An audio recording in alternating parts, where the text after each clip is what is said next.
All right, let's dive right into this. We're about to take a journey into a country that, so many of us think we know, but the truth is, its daily life can seem bizarre, confusing, and, honestly, even a little shocking to the rest of the world. Welcome to the American anomaly. So, what if I told you that from the moment they wake up to the moment they go to sleep, Americans are basically running on a cultural software that looks totally alien to billions of people? Let's start with something super simple, a glass of water. Get this, the average American consumes 400 pounds, that's about 181 kilograms of ice every single year. I mean, I had to read that twice. While a huge chunk of the world enjoys drinks at room temperature, for Americans, it has to be ice cold, all the time. And believe me, this obsession is just the tip of the, well, iceberg. To really get what's going on, we need to step inside a typical American house, which, for a lot of visitors, is kind of like stepping onto a sci-fi movie set.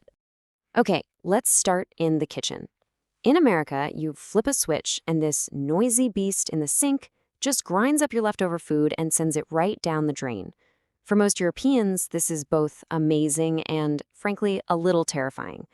They're used to carefully separating food scraps for compost.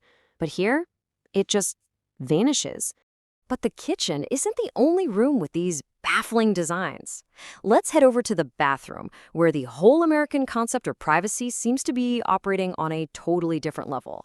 No, seriously, why are there huge gaps on the sides and at the bottom of public toilet stalls? You can literally make eye contact with people walking by.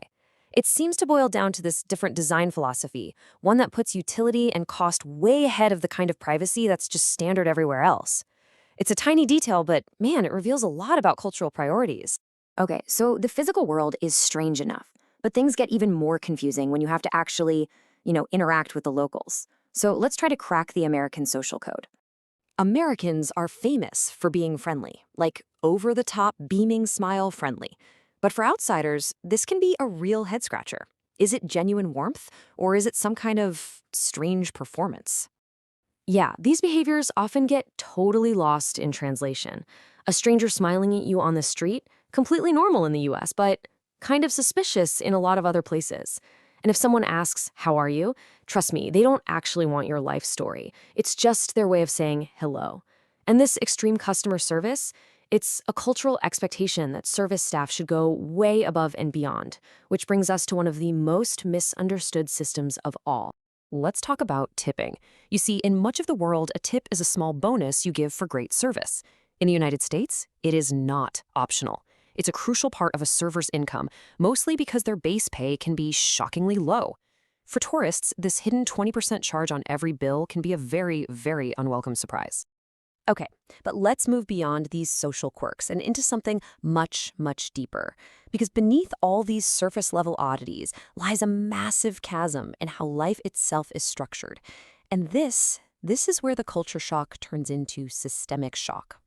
Just take a look at this. When it comes to starting a family, the difference is staggering.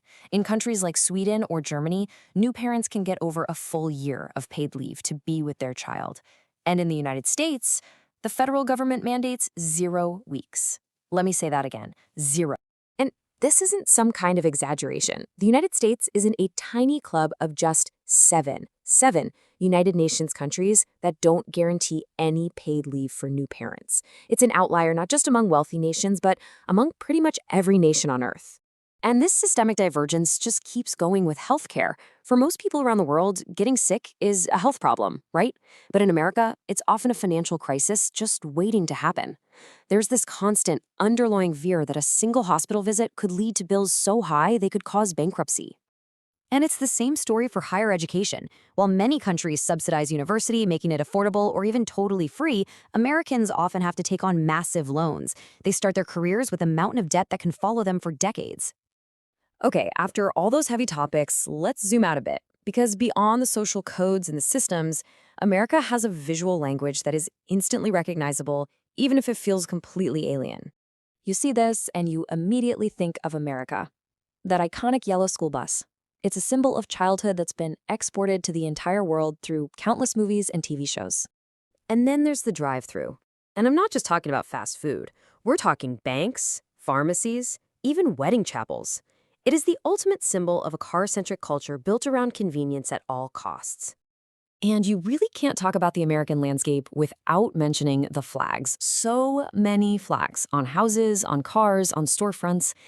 This level of constant, everyday patriotism is just something you don't really see in most other countries. You know, it's all part of what you could call the American operating system.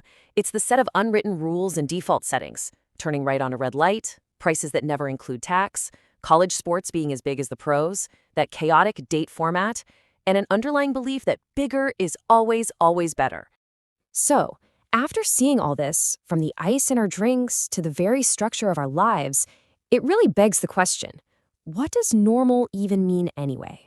See, these aren't just random quirks. They're all clues. They're symptoms of a different cultural DNA, a blueprint shaped by this unique history of individualism, consumerism, and a deep-seated belief in American exceptionalism.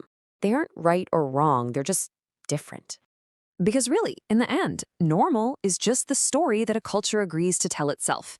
And America's story, well, it's one of the most complex, contradictory, and fascinating ones you'll ever find. So now I want to hear from you. What American custom, big or small, do you find the most baffling? Share your own culture shock stories down in the comments below. And hey, if this explainer helped you see the world a little differently, do us a huge favor and hit that like button, subscribe, and share it with a friend. Thanks for watching.